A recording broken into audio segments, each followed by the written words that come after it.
Hi there. Welcome to Conversations with a Wounded Healer. I'm your host, Sarah Bueno. Today's guest is Jamila Kekulah Kinney. She's the creator of Moving Soul Wellness, which is a holistic movement practice that bridges the gap between soma, psyche, and soul. She's a teacher of the gyrotonic expansion system and Pilates, and she's been sharing her passion for mindful movement for over 12 years. Jamila's practice utilizes these modalities to guide and assist clients in a personal exploration of body awareness and body conditioning. Her training and experience as a dancer, dance movement therapist, Reiki and Zen Shiatsu practitioner cultivates a skillful, intuitive approach that supports and encourages curiosity and focus. I hope you really enjoy this interview with Jamila today. This is an episode where the conversation really spoke to my soul and really felt connective in a very special way. So please enjoy my interview with Jamila. Hello, Jamila. Hello, Sarah. Welcome to Conversations with a Wounded Healer. I am so happy to have you here with me today. I am super excited to be here. Yay! Thank you. So why don't we start off with, you can tell the listeners who you are and what you do. So I'm Jamila Kekulah Kinney, and this is so interesting that it is happening right now because how I actually see myself and the work that I do has actually been transitioning for probably about coming around 2 years. And so I can say at this point in time that it's the work that I do, I would call myself a somatic practitioner, movement practitioner. And so it has a wide scope of how I utilize clients getting to be at home in their bodies and connect mind, body, spirit, and that takes shape really differently. The types of conversations I have through various movement systems that I'm trained in, various body systems that I train in, and then my really strong spiritual personal training that I am continuing to, grow and study, and that just continues to fill up how I actually work with people and their bodies. I think that it is clear but unclear. So that's It's a perfect mess. I love it. It's lovely. It's lovely. People are like, I know that there's something bigger going on here. Right. Even though we're like, I'm just moving my body. They're like, there's something else happening. I was like, you are correct. So yeah. I am excited for this transition for you too then. I obviously had no idea really what was going on with you. So just, I guess, to tell listeners our background together. So you and one of my favorite people, Sarah McLaughlin, hosted a retreat in Costa Rica over 4 years ago. And that's where you and I met for the first time. Exactly. And I know Sarah and love Sarah, so I wanted to go just because I think she's awesome, and so assumed you were awesome just because as well. Right, by association. And I remember, gyrokinesis was really the thing that you were into at the time. I don't know if that's still the case, but... Oh, definitely. Okay, definitely. Yeah. And I saw that and I'm like, what the fuck is that bullshit? What is this? Shit! Not that I didn't trust what you were doing was cool, and even after experiencing it, honestly, I still don't know that I understood it.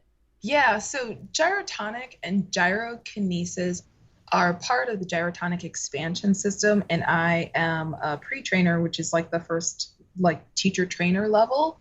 And so I get to help people get themselves ready to actually be able to teach the work, which I absolutely love.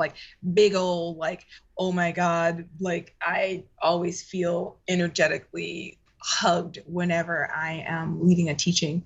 And in general, some basic things about gyrotonic and gyrokinesis is that the work is really holistic and it's very organic in nature. So a lot of the movements that we do, right, that you were like, what the fuck is going on? Yeah. Was very circular. It has a continuous flow to it. It does address, and I believe I was starting to address some of the different breath components and how energetically that changes your attention and your awareness to how you move through space. And so that was also interesting for me to watch.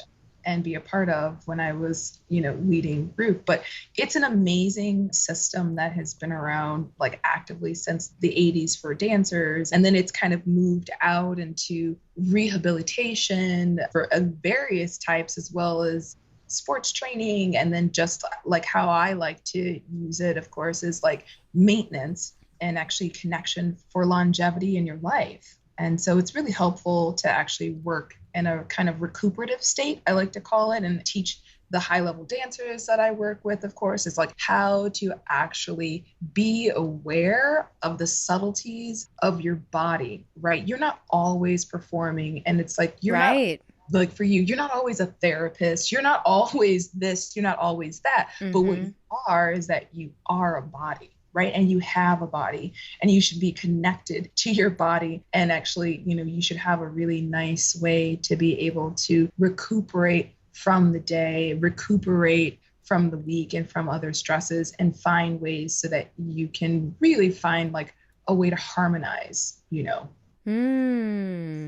So I find the work really deep, and I love introducing it to people at various stages. Like my favorite is like getting people to start when they're like 80. That's so cool. Oh, yeah. And it's really great to get those young bodies. So it is varied. But what we did was gyrokinesis. And so it was on the stool and also on the floor. And we did some interesting breath sounds and all of that. And yeah, so, how to describe it is that, much like life, it's varied. And I'm curious, because I know you're a dancer. I know that's your background, but I'm curious what led you from being a dancer to, really being this kind of facilitator to help people. There's your puppy. What's your puppy's name? Mika. Sweet Mika has so much to say. So what, I guess, led you from being a dancer to being a person who really, the way I guess I would encapsulate it is you help people be embodied? Yeah, that'd be correct. I would say that from my earliest memories, I have always been in touch with my body in a way. I also had a lot of pain and a lot of like, when I was younger, that then, some surgeries and some other things kind of helped to actually like get me out of pain. I was diagnosed with endometriosis pretty early on, which is like fascinating to actually even think about the resources at that time in the, early 90s to have like the medical staff be able to, finally go like, oh, hey, it's probably this thing. And I'm like, I've just started my cycle. So it's not a lot of pain. But I also feel like it was really grateful that I was able to actually get some things addressed at a really early age, but that played on for quite a long time. But like I said, like my earliest memories have always been being very aware of myself and being in my body, always trying different things out, moving myself in various different ways, and having sport outlet and dance outlets, and just feeling like I was always in my body. And then when I was in discomfort, using a rocking technique, which rocking, of course, is just another way to kind of interrupt. It's like tapping, like before tapping actually became a thing. I would rock to try to self-soothe before I even knew what self-soothing was. And then I kind of would be like, if I noticed that like another friend was having like menstrual pain or something like that, like another dancer, I was like, here, and I would rock their body or something like to offer that and like bring warmth to, to help kind of like calm things down. And so I think that was always there, whether or not I knew how to capitalize on it. It took a while for me to actually find the confidence to actually believe that I could teach. Yeah. Because I was like, oh, hey, I just want to dance. And that's all I'm doing is dancing. And I didn't really pay attention to, I guess, the tools that were really inherent and there, that I didn't know how to access them. Other people had seen them, but I would actually called them to mind first. And so through some lovely encouragement of some mentors and things of that nature, I kind of just got onto the steps of like, Pilates and going through there. But I always loved these very sound body-based, embodied type movement systems, whether it was like Bartenia fundamentals and Laban and those things of that nature, and really being in the body. I took great delight.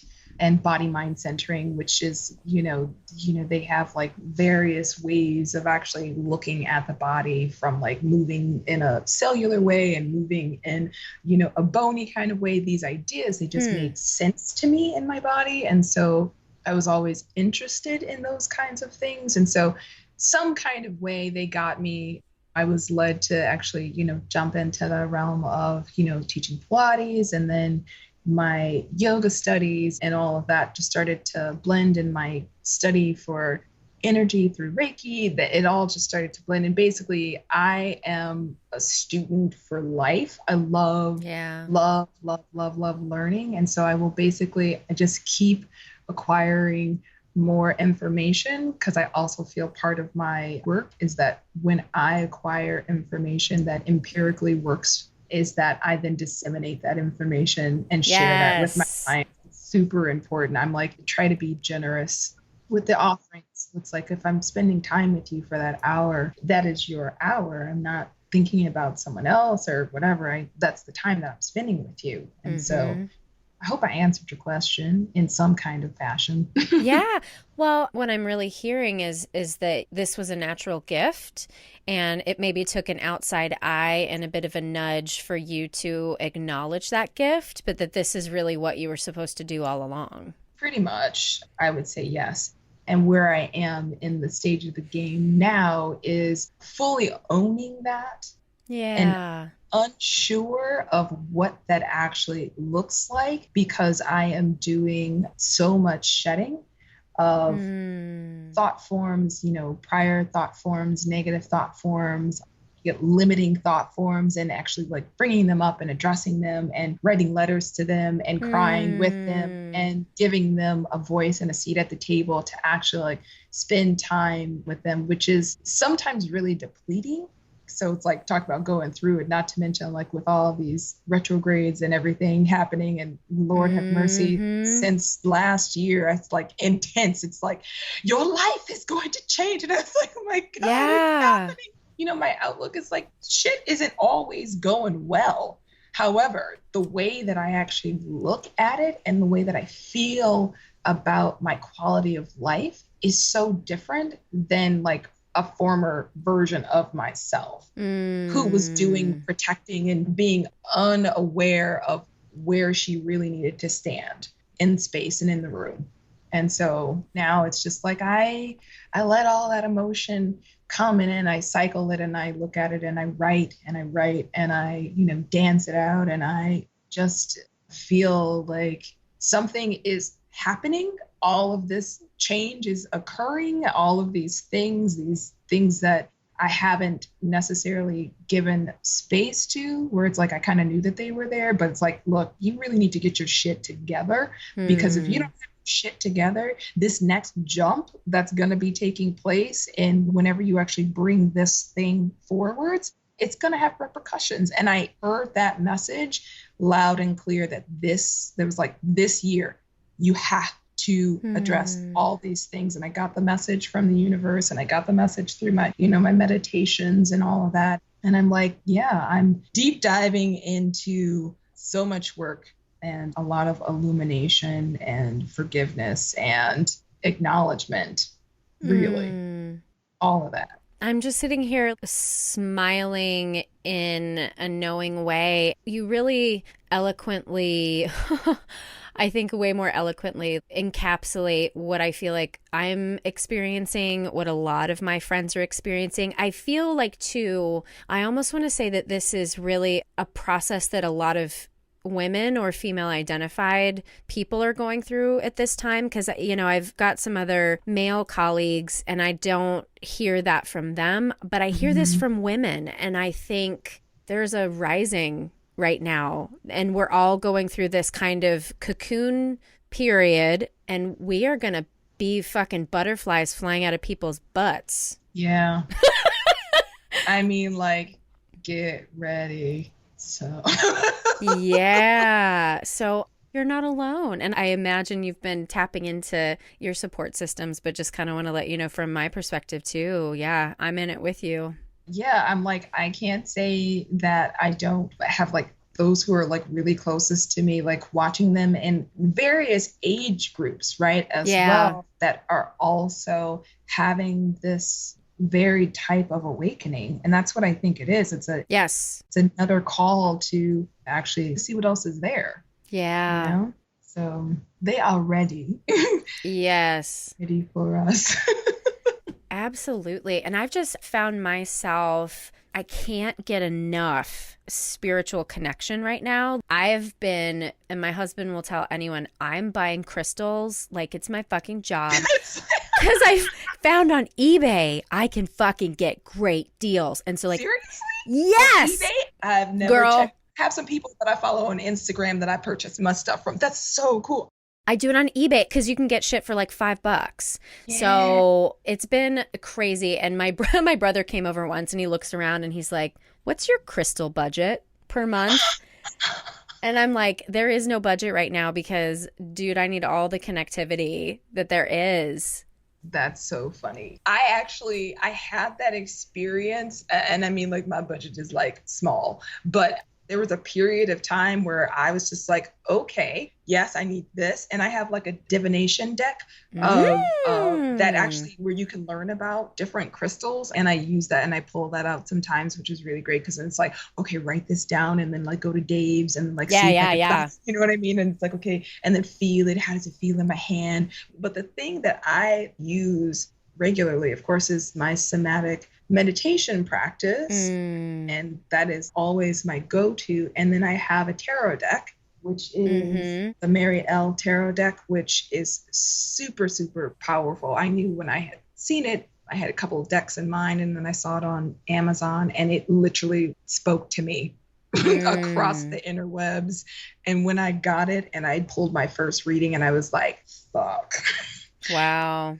This is the deck for me to pull. And so I often meditate. And then after my meditation, I just do a 3-card pull. And I'm like, okay, I ask for information. What is it that I need to know about the day? You know, what's my advice? What's in and what's out? You know, what's morning? What's midday? What's evening time? It depends. And right now the readings are pretty fucking spot on. Very spiritual. It's like, keep going. Rise above and watch from this elevated view and like just this amazing encouragement that is being resourced, that I know that it's coming from, you know, the energy, from my energy and energy of all the space and time that I have taken up, and however many lifetimes that is. Right. It's like sound waves just traveling far distances to come back to the center point. And then that's me. That's where I am right now. And I get the message and then they like, well, can go back out or whatever.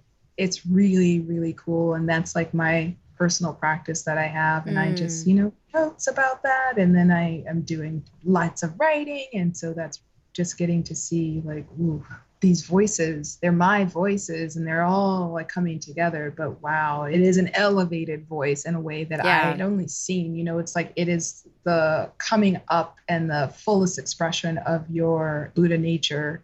And it's great and it's amazing. So yeah. And I'm always listening to what my guests say with a skeptical ear, just for the people who might be listening who are like, tarot cards are bullshit and whatever, all this kind of stuff. And I guess I want to speak to those people. And what I learned about tarot cards that helped me make more sense of it is that it's a tool for you to hear your highest wisdom. For me, it's almost like validation. Like whenever I pull cards, they're always spot on. They're either exactly what I needed to hear or exactly what I thought was going on. And I just needed some external force to like validate that. And like you said, that it's all the energy that's coming from you. I think about being connected with the divine, whatever that means for different people. But for me, like a divine, like universal kind of source of love and my highest good, And then the cards are reading my energy. Yes. As I pick something out. And yeah, kind of just like you said, like all my cards right now are, that keep going message, that you're building something amazing and there will be huge benefits and prosperousness and all of this sort of stuff. Just keep going. Yeah. Yeah. So if you're listening and you haven't used tarot before, just, I don't know, maybe try and just see what's up, Because the cards speak to you. And the thing about it is like when you think about tarot, I feel, because I use it as a personal and I don't actually do readings for other people, but, just from how I actually use all of my other energetic resources is taking a photograph.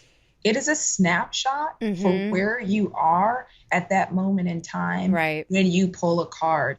It is actually the physical representation of your thought form and of yourself at that moment in time. And so it is interesting if you pull cards in the morning like I do. For me, I pull the cards to see what's happening for the day and things I should be, just be aware of. And I get that. And sometimes I just pull the cards out and I look at them and then I might read about maybe the first card, for my 3-card pull. And then there are some days where I'll meditate, I'll pull the cards, I'll leave them there, and I will come back at the end of the day and I will read about what those cards meant. And I'd be like, okay, well, this makes so much sense about that. Right. Okay. It's another physical representation of your mind, where you are and where your spirit is, where your psyche is. Right. So, yeah. Yes.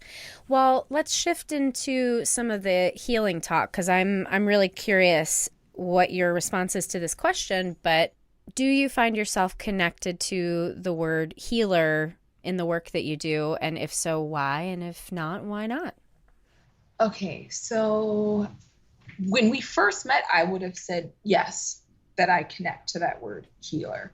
When I think about the word now, I would say I'm somewhere in the middle. It's kind of like a springboard for me because really I do believe that every single person has the capacity to actually work and repair and heal themselves, which is why I'm always be at home in your body. And I know that I'm always trying to guide people back to themselves. Part of it because it's a personal practice for myself when I have not had the confidence I needed to have to finish a task or head forward into something that I didn't want to do or things of the nature. It's like coming back and using yourself as a resource. And so I would not necessarily say now that I'm a healer, but I would lean more towards that I'm a guide, I'm an intermediary, I'm a mirror for some, but I am not healing anyone. I'm not healing anyone. That's the thing. Right. It's not happening. I am providing connection, and that's like doing mentorship, or if I am leading a course, I am not healing anyone in that process. What I am doing is I'm opening myself up to be a conduit for the energy for that they can find themselves and renew themselves in that group setting or in that individual setting. So I feel like I'm really like a guide. I understand that I have my own shit and so do you, but we all can do our work. And it's really great when we can get together and have it be 2 people or 4 people or 6 people in class or in a talk or something like that and offer the elevation of ourselves and our thoughts. So I wouldn't really call myself a healer because I'm not healing you. I don't want the idea of that power on me because this is me personally speaking. I feel that it takes away from the work that is a person's responsibility to do, is to show up for themselves, but I think that we need teachers and we need people who will always bring you back to yourself. It's funny, you answer very much like many people answer on this show before because there's the reluctance to, I guess, sign on for the baggage that might come with the word healer just based on people's own definitions of it. Oh, sure. And it's just semantics, but the way that I look at it is that is what healing does. I don't believe that, there's anyone who's necessarily like putting their hands on somebody and then like healing them. Mm-hmm. I think that even if someone does that, it's one's own body that does the work and one's own spirit and all of that sort of stuff. So it's just interesting how I think the word has been misused, and many of us are afraid to be lumped in with those sorts of people. That's so interesting. Like when you were starting to talk about that and about the word healing, is that I got an interesting image that came to me that was like, excuse me, we're all over here. We have these skill sets and we have this ability to tap into things, but please don't call us that. We just don't want the bright lights shining on us right now. Yeah. And that's really interesting that at that moment in time, you're like, so basically, we're all healers and we should just say that we're healers. And I totally hear that. So I'm going to change my answer. Well, I was not meaning to convince you. No, but it isn't convincing. It is ownership. And if I think about the work that it is that I do, and I think about the work that it is that we do, there is that aspect. So, okay, let me turn a light on and say, yes.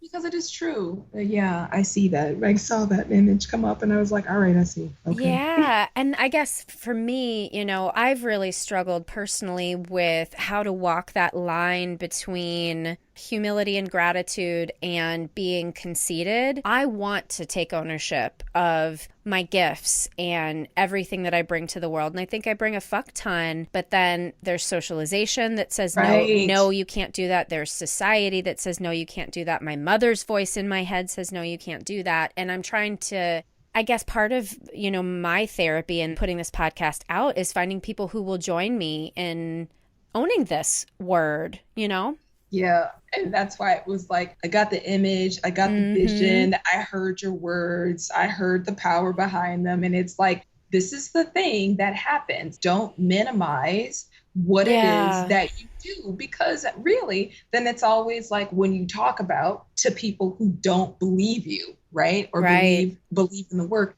We kind of have a way of going about it where we minimize it because we're talking to people and we're trying to also talk to them from the outside, the way that they see us, versus talking from the inside, which is the way that we live. And so thank you for that, because all right. That's like, I get it. So yeah. And what you just said about talking to people from the inside versus the outside, that's what I've been struggling with some body image stuff lately, and having this real shift in looking at myself differently as a sexual being and trying to recognize that it's not about sexual attraction. And I'm almost fucking 40 years old, and I'm finally stepping into this place of like, no, what's attractive about me is my light. It has nothing to do with what I look like. And so I've been consciously trying to project the light out, not to get any sort of sexual attention, but just to kind of see what happens. And I have the best conversations with people. I have the best, like very small, short, what people would call superficial interactions, but they're not superficial at all. It's people really fucking seeing me. Yeah. And I just need to somehow figure out how to switch the lens and see myself that way. Yeah. I think so I can really step into my power in that way. I think like, when you talk about like seeing yourself in any certain kind of light is something that I had been working on. Really, that was like thrown in my face in regards to when I was in my separation before my divorce. I realized that in regards to my artistry and creativeness, I stopped that. And so what that did is, because I didn't think that I was like good enough. I didn't think that, it's like, oh, my idea as what a wife is supposed to be. And these are all done by me. This is what I thought. This wasn't, my ex-husband, which we have the best, we are such good friends. And I'm like super, super happy for all the work that we've done to be able to be amazing friends, because we're amazing people. But actually realizing that I didn't want to be seen.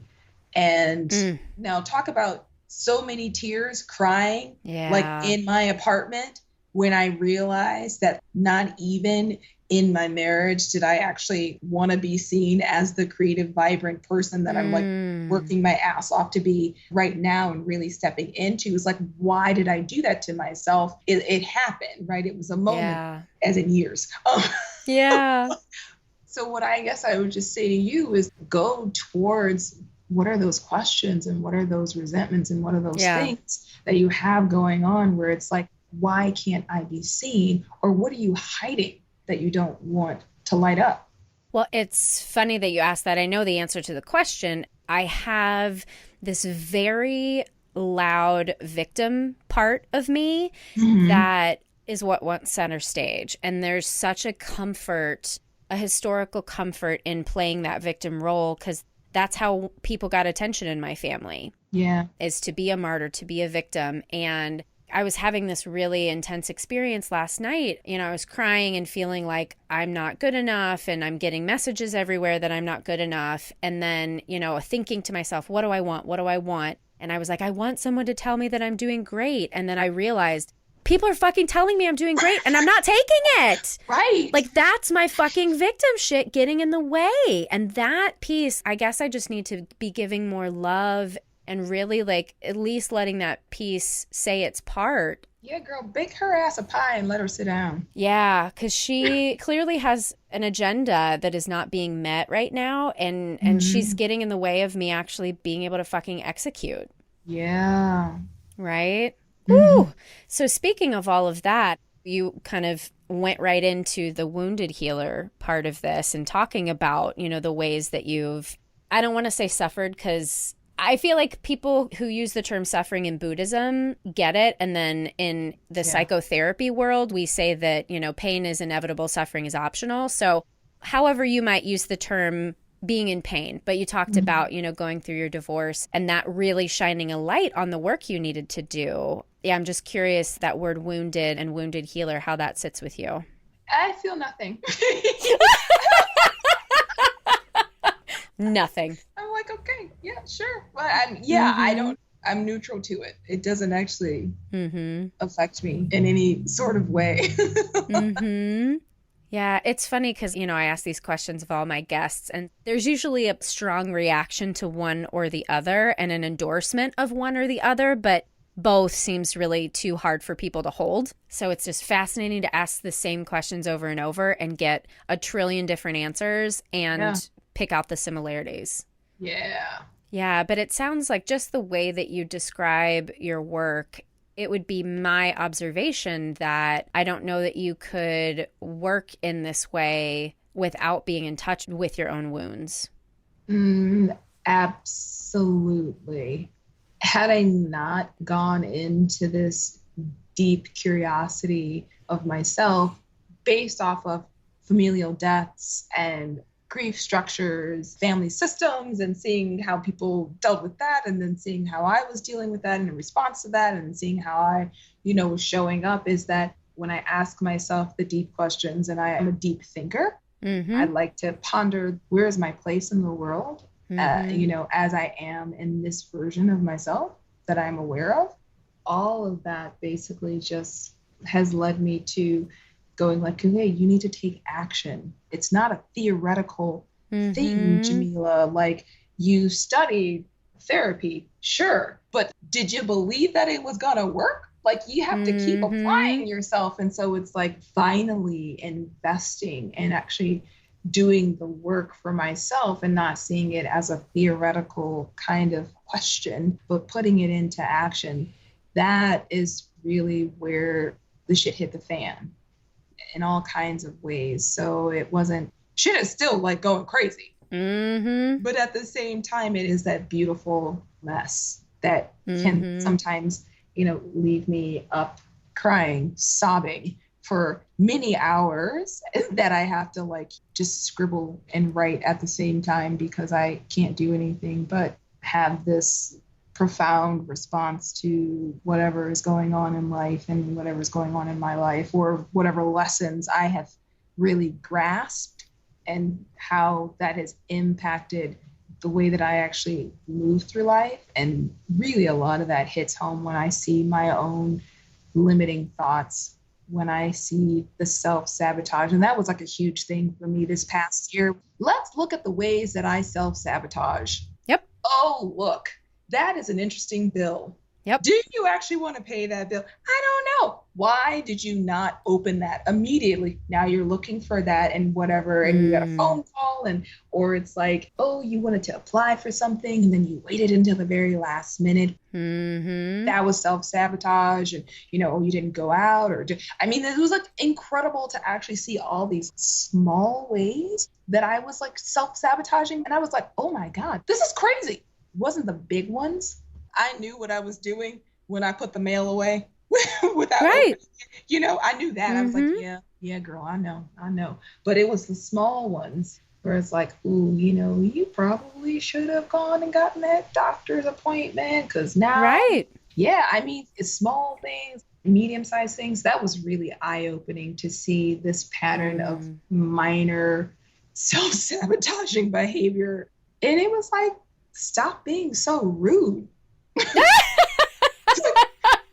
Stop being so rude to yourself. I love it. Like, just stop being so rude. Like, how is it that you can go around through, and I'm sure lots of other people have talked about this. It's like, how can you go around and call yourself a healer when you are going around fucking up your own shit? Like, I know.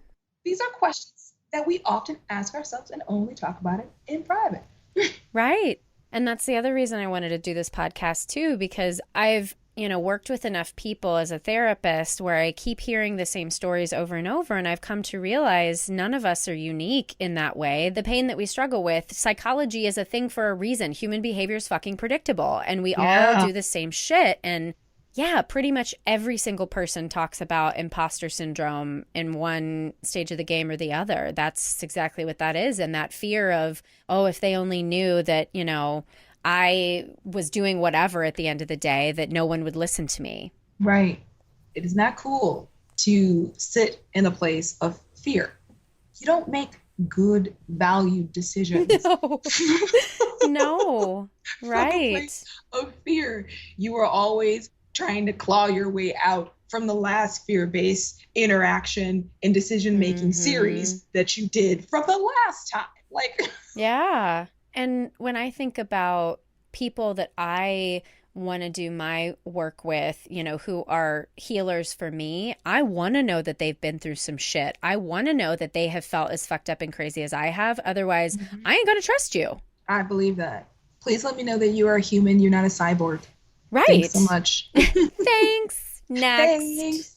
Oh.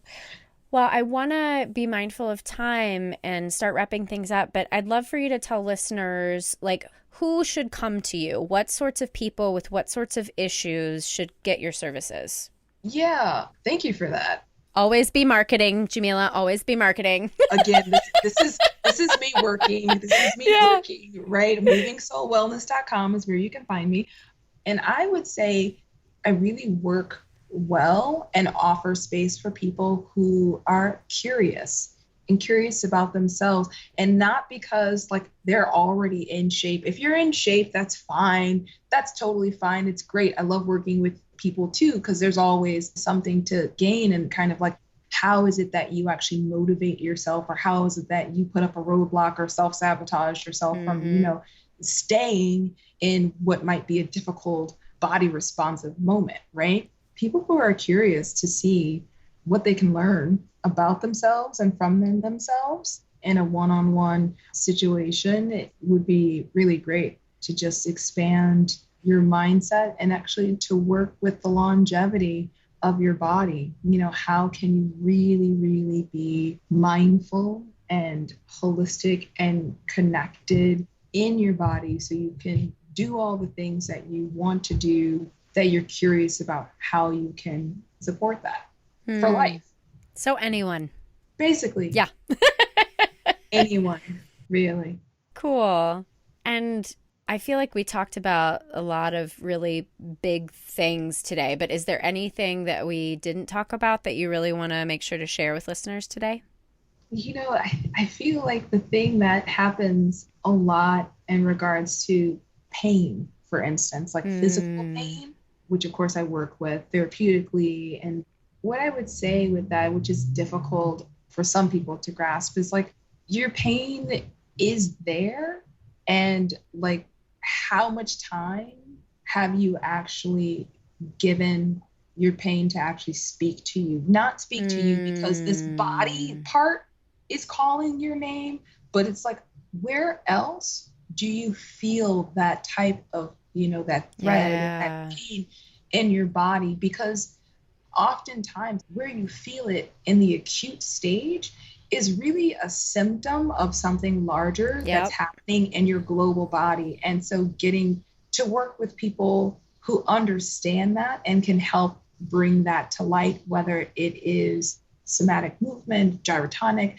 gyrokinesis, manual therapy, any body talk, therapist, or anything where someone can get you into that place. Is, you came in for your knee, but there's this whole other system in your shoulder blade and neck that are like real kind of jacked up, not like, it has its repercussions, and it's sending it down the chain because it hasn't been listened to at the onset, right? So it has to travel to a place where it can scream the loudest so you pay attention to it. So I would say in regards to those types of things, to check in with your body and to check in with your body resources, whomever you're working with, personal trainers, things of that nature, to find out what globally is happening, because everything talks. It's all connected. Yeah. Oh, yeah. And I think that that's really important because it's a lot of chronic patterns in the body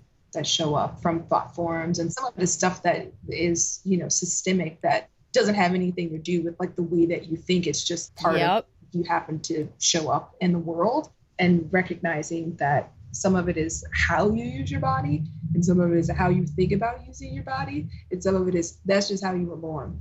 Right. A thing that I learned essentially is that your energy body is the first form of defense, and then your skin is the next form of defense, and then like physical injury is really the last thing that your body wants to do, to tell you like, dude, shit is fucked up. I've been telling you this in different ways and you've been ignoring me.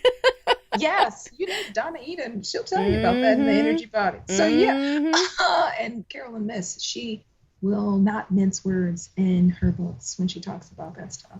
But so pain is definitely why people come to check out Pilates or gyrotonic or gyrokinesis or recuperative movement or, somatic work, and why people want to try things that seem woo-woo or out there. And it is, you are getting something in a very acute kind of way, but there is something globally that's going on that really can be addressed in a way that can at least maybe like temper some of the intensity behind that and give you some tools. We're all here to offer tools based off of what it is that we feel called to work in, So find people that you really can connect with and ask questions and look at some of those, how you see yourself, how you see your pain, and how you manage that when you're working in these ways with your therapists and body therapists and, somatic practitioners and manual therapists, is that let them help you, give you tools, and then please go do the work. Because don't come back. Right. Don't come back and say shit didn't work because you weren't doing the homework. Right. And that's a whole nother podcast. That's a whole other thing. But so that's something that I wanted to just mention about, how I view what's my take on pain in the body. So that's a small piece. Well, that's awesome. Jamila, thank you so much for being on the show. This was fantastic. And it was 4 years ago that we met, and we haven't really kept in close contact since, but clearly you and I have been on the same spiritual mission since then. Yes, so clearly. I'm just like so happy to be reconnected with you and to know that we're walking this path together. Absolutely. It is great. Again, this is like reaffirmation. So I love it. And I'm taking the hints and I got the signals, and it is really great to be able to broaden the community walking in our power. So I love it. Oh, thank you so much. I hope you enjoyed that conversation with Jamila. Thanks so much, Jamila, for being a guest today. And as always, thanks to Andrea Klunder and Edwin Ruiz at the Creative Imposter Studios for editing. Thanks to Liam O'Donnell for that great album art photo, and to Ben Mueller for our theme music. For more information on Jamila, you can visit my website at www.headhearttherapy.com/podcast. And you can find Conversations with a Wounded Healer on Facebook and Twitter, Spotify, iTunes, Google Play, or Stitcher. Thanks so much for tuning in. Bye-bye.